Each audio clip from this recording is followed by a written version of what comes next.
Friends, it's Jessica from Three Rivers Homestead. I'm here with little Hannah on my back and 100 pounds of blueberries. And today we're going to be preserving those. We also have some potatoes that we're going to be canning in this video. So just a whole lot of food preservation. And if that's something that interests you, why don't you stick around and we're going to go ahead and get busy. So if you're curious what 100 pounds of blueberries looks like, it's 10 of these 10-pound boxes. They're full of blueberries. We picked these up last night, and when we got home, the kids washed some up, and they polished off almost 10 pounds. So that's just with 7 children who are eating. They ate close to 10 pounds in one evening, plus a little bit for breakfast this morning. So these, obviously don't go very far if you're wondering why I'm doing, 100 pounds. So what we'll probably do is save one more of these boxes for fresh eating here in the next week. And then some of these are going to be frozen, and we're going to can up the rest. And I'm going to show you all of that in this video. To get prepared for freezing, I got out all of my plastic containers here. I save various containers. These are like old lunch meat containers. We have all sorts of anything, that I know I can freeze blueberries in, I save throughout the year, and we reuse these. A lot of these containers, this is going to be their 4th year of use, so that works great. So we're going to go ahead and get started. I'm just going to need to wash these up, and then we're going to start preserving. The first question I often get when I show berries like this or any kind of fruit like this in bulk is, where do I get it from? And most of my fruit comes from the Amish. I have a friend who has some hookups with the local Amish community, and we get good deals. I paid $3 a pound for these blueberries, which isn't an amazing deal, but the reason I purchased them here is because I can get them in this large of a quantity, versus if I go to the store, I might still be able to find them for $3 a pound at the store, but I might be limited in how much I can get at one time. And I also don't know how old those berries are that are sitting at the store, how old they are, and versus when I purchased them from local farmers, I know that they were picked within, a couple days before purchase. So I've gotten them locally, they're fresher, and then I can preserve them and they will retain more nutrition that way. Another thing people often ask is, why don't I grow my own blueberries? And I have tried twice. I have planted blueberry bushes, and they will grow for a little bit, and I'll harvest a few maybe in year 2, and they just don't thrive well. Our soil is very heavy clay, and blueberries have very specific growing requirements. The soil needs to be very acidic, so you need to amend it a lot, and we just haven't found a place on the property or the time to really invest in doing that. So in the future, I would love to grow our blueberries here on our homestead, but for now, we just purchase in bulk, enough to hopefully get us through the year, and this is what works for us. So I edited it out just to make it go more quickly for you, but I am taking each one of these colanders full of blueberries to the sink and thoroughly rinsing them. I do rinse my blueberries before I freeze them. Some people prefer to do it after. They will just thaw them as is, and then they rinse them as they pull them out of the freezer. I freeze before. Sitting them on this towel, a lot of the water drains off, but I don't worry about getting them, 100% drained to get them in the freezer. I also do not flash freeze my blueberries. Different other types of berries and fruits, I will freeze on a cookie sheet, flash frozen, and then move them to their containers in the freezer so that they don't stick together. But I find that blueberries, that's not necessary. The blueberries come apart very easily when you pull them out of the container. They don't stick together, and so it saves me a step in not flash freezing them. I was discovered by my little ones. They're helping me freeze these by mostly eating them, but they absolutely adore these blueberries and are eating as many as they can shove into their mouths at a time. We will use these frozen blueberries throughout the year in things like blueberry muffins, cobblers, even pies and other baked goods. Also in smoothies. Sometimes I'll thaw them, put them in our yogurt, and the kids will even snack on them frozen. And so this is a huge source of fruit nutrition for my family throughout the winter. Blueberries are just a superfood. They're really high in antioxidants. I just prioritize this every year, making sure we put away enough so that my kids can get a healthy couple servings of blueberries a couple times a week. And this is how we do that. We're almost done here filling up the containers that I had available, and this is what that looked like for us. So each one of those containers holds approximately 3 to 4 cups. This will go into our fruit freezer here inside the house, and it fills almost a whole shelf there. This freezer also contains a lot of our lemons and lemon juice that I freeze in bulk throughout the winter that we're working through, and that is the frozen berries. The next thing I'm going to can is some pie filling. I use the same basic pie filling goo for all of my different fruits. I take 4.5 cups of sugar, 9.5 cups of water, 1 cup of arrowroot powder, about a teaspoon of salt, and about a tablespoon of lemon juice. And that is the goo that is going to kind of hold the fruit together in the pie filling. If I'm doing something like apples or peaches or things, I might add spices like cinnamon and things like that. But for a blueberry pie filling, that is all that I add. Then the next thing I'm going to do to can some blueberry pie filling is fill my quart jars here with the blueberries, leaving about 1.5 inches or so of headspace. And that is just so that I don't overfill these when I add the goopy goo mixture to them. I can a lot of pie filling every year, and blueberry pie is sort of a special thing. I only usually do 1 batch of this. It's not our favorite pie, but I like to have enough to do this a couple times a year in making pies. You really want to make sure that you're stirring that pie filling that is on the stove, making sure that it doesn't stick to the bottom, and it will thicken up as it heats. And once it gets thick like this, we can add this now into our jars. So I'm just grabbing a ladle and I'm going to label it in over the blueberries. I'll fill up the jar and then give it time to settle. It's going to go down and fill all the spaces in between the blueberries. Eventually we'll get the air bubbles out of this just to make sure that they're really full. But I go through and fill them up, let it sink down a little bit, and then I'm going to go and continue to top off those jars until all of my pie filling is used up. This canning recipe is a deviation from what is considered best practice from the National Center for Food Preservation. If you are a new canner and you want to stick to tried and true recipes that have been tested by master canners, I would look up blueberry pie filling canning from the National Centers for Food Preservation Safety, and there's just a slight deviation in my recipe. I use the arrowroot powder, whereas they use clear gel in their pie filling. You just need to do whatever you feel safe doing. So as I mentioned, we removed those air bubbles. I do leave 1 inch headspace on these because they are known for siphoning. Pie filling is kind of known for that as it bubbles. Wiping off any stickiness that got on the rims of those jars. And then we're going to add our 4 jars canning lids here. I have a discount code, 3Rivers10. You can get 10% off your own canning lids if you order through the link in the video description. These are my favorite canning lids. I've been using them for almost 2 years now, and they work absolutely wonderfully. We're just going to tighten those rings onto our jars here, and we're going to process these in the water bath for 30 minutes for these quarts.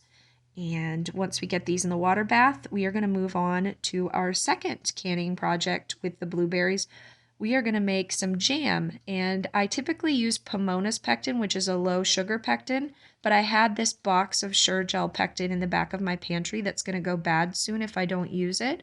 So this is the pectin that we are going to use for this jam recipe.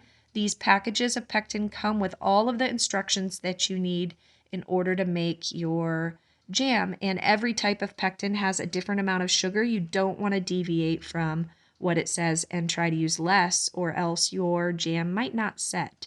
So I'm just using the pan that I made my pie filling in because any of that extra sticky goo in the bottom that melts into this, if anything, it's just going to help it set better. And we're adding our blueberries. What I need for this recipe is 4 cups of crushed berries. So I added about 6 cups of whole berries in there, and then we're just going to mash it down with this meat masher that I have. That will help release some of the juices in those berries so that as it mixes with the sugar, it will kind of thicken up and help our jam set.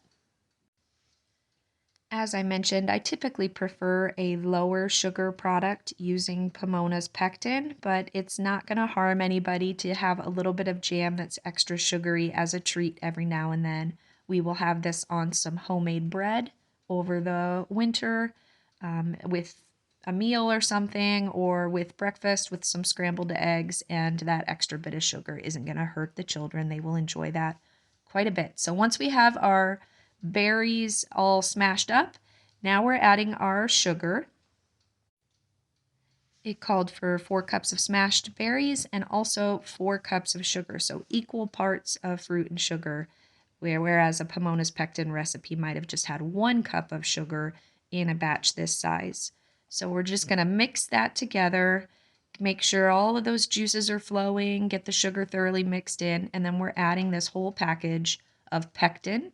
We're also going to mix that together, and then we're going to get this on the stove and bring it to a boil. Just like with the pie filling, you're going to want to stir it to make sure that none of that sugar is sticking to the bottom, but this just smells amazing. Once you get that to a rolling boil, it's ready to fill your jars, and we're using half pints here to fill it, and we are going to get 8 half pints full of this jam, which is wonderful. I don't have the issues with siphoning with the jam like you do with something like pie filling. For this recipe, it called for 1/4 inch headspace, so we're just going to kind of try to even out these jars to make sure we're at that 1/4 inch. And then just like with the pie filling, we do need to wipe those rims so that we have good seals and there's nothing sticky on it. And then we're going to get our lids out. Once again, using those four jars canning lids, we're going to get those on the lids, put our rings on, and then these are going to go in a different water bath canner for just 10 minutes. And so at this point, I have 2 canners going on the stove at the same time. While that's processing, I'm working on a batch of freeze-dried food. I had some extra zucchini that I sliced up, and then I filled the remaining 2 trays with blueberries. But blueberries do not freeze dry well if you don't puncture the skin of the blueberries. Ask me how I know this. I tried it last year, and it took forever. It took about 30 plus hours for a batch to finish, and when I pulled them out, they still weren't completely dried. So what I'm doing here is just puncturing a hole in each of those berries. You could also smash the berries and freeze dry it that way to powder it up, or you could cut the berries in half. I like to poke the holes like this so that the berries still look round and whole when they're done. And we will use these for snacking or to add to things like trail mix or granola, and that's why I like it to look like a whole blueberry. It only took about 5 minutes to puncture holes into all of those, so no big deal. We're going to get the trays in there and get that going. And then also, while the water bath canner is finishing up, I added 3 more gallon bags full of frozen berries to the freezer, and these will be freeze dried in the future. I can pull these out of the freezer, pour them on the trays, and freeze dry future batches. My canning loads are almost done, so I'm going to do one more canning project, and I just filled some quart jars here with whole raw berries like this. We're going to then top them off with water, leaving about a 1/2 inch of headspace here, and we are just going to raw pack these berries in the water and can them up. They're going to be processed for 20 minutes. And now the other canners are done. I'm just leaving the blueberry pie filling in the hot water with the stove turned off so that none of it siphons out. If I pulled it out now, the temperature difference would cause that pie filling goo to siphon out of the jars. But I can go ahead and pull the jam jars out because that doesn't tend to happen with the jam. And then I'm going to drain this boiling hot water out of the canner. I need the contents of the water in the canner, the temperature of it, to match the temperature of the jars that I'm putting in. And since these blueberries and water are at room temperature, the water in the canner needs to also be at room temperature so that I don't crack those jars. So the blueberries and water now are on the stove. Those are going to process for 20 minutes, and we're going to move on to a new canning project. Here we have some potatoes that we harvested last week from the garden, and I'm going to get some in jars. I'm just going to do one batch, which is 7 quarts for my canner, and I'm washing them really well. You can see that when you have new potatoes that haven't been cured yet, curing is when you harden the skin on it. Since these are freshly dug new potatoes, when I went to wash them, the majority of the skin, or a lot of the skin, will just rub right off. So now typically when you can potatoes, you want to peel the skins off. But since I washed these and about half the skin already rubbed off, I feel comfortable not removing the rest of the skins and just canning them as is. These are homegrown potatoes. Best practices for canning, I will warn you, do say to peel your potatoes. So if you want to go by the book, make sure you follow that rule and peel them. I felt like peeling them with these particular potatoes would have wasted a lot of the potato, and I feel comfortable skipping that step. But that's something that you need to decide what level of comfort you have. So I've washed these very thoroughly. I am slicing them up and getting them cubed in the jars here. And just like with those blueberries that we canned, we are just gonna raw pack these in water. So once these potatoes are fully sliced, we will fill them with room temperature water in the same exact way, and then we're gonna pressure can them. A lot of people will ask, what will I do with these canned potatoes? Well, they're great for fried potatoes. I also love them for potato salad, or sometimes I will just dump a jar into something like a beef stew with a jar of canned beef and a jar of canned carrots or something like that. Add my spices and things, and I have a really quick stew meal. So I don't prefer the taste of canned potatoes for something like mashed potatoes. The texture doesn't quite turn out right, but it does work wonderfully for the things that I just mentioned. So here we are, we have those jars filled up, and as I mentioned, we're going to pour water in, and as with anything like this that is chunked and then you add the water, you are going to want to remove those air bubbles so that you can adjust your headspace. So I just use a little chopstick like this and kind of try to move it around in the jar to release any air bubbles. We're getting our 4 jars canning lids here on top of our jars, and then these are going to process in the pressure canner for 40 minutes. Remember, there's a difference between pressure canning and water bath canning. Potatoes here are a low acid food, so I can't water bath can them in the way that I did the blueberries. The blueberries were a higher acid food, so they were safe to be canned in the water bath canner with just a simple boil for the appropriate length of time. But because these are lower acid, they need to go in a pressure canner, and then every food has a different length of time that it needs to be processed in that pressure canner. Potatoes, quarts of potatoes, just so happen to need that 40 minutes. So Miss Hannah here was once again my little helper. We were babysitting that canner and getting it going. And then after my 40 minutes were up, the pressure came down. I let them sit in the jar to cool off a little bit, or sit in the canner to cool off for a little bit. And now I can pull my cans out here, and we have 7 wonderful quarts of homegrown potatoes to go on the pantry shelf. And that'll be a couple meals worth of stew and maybe a breakfast of fried potatoes. Or I could make some quick potato salads this summer with some grilled meat or something like that. With foods that are pretty obvious as to what the contents are, we just simply put the year that they were canned on the top of the lid. I don't go to the trouble of writing potatoes because it's pretty obvious. But if it's something like the blueberries where the color of the contents, it could be pie filling or it could just be plain blueberries, we make sure to label them well. So here is that jam that is currently setting, and here is the pie filling, and then we also have 7 quarts of the just plain blueberries along with our potatoes. So it was a wonderful week of food preservation. We're getting ready to enter the month of August, and that's when I do the Every Bit Counts challenge. It's where I try to can or preserve something through whatever method of preservation every day in the month of August. And I'm going to have more information about that coming out soon here for you. But in the meantime, we are just going to be busy harvesting our little baskets and preserving what we can and bringing you along for the journey. So we'll be back with another video here soon. Until then, I hope you all have a blessed week.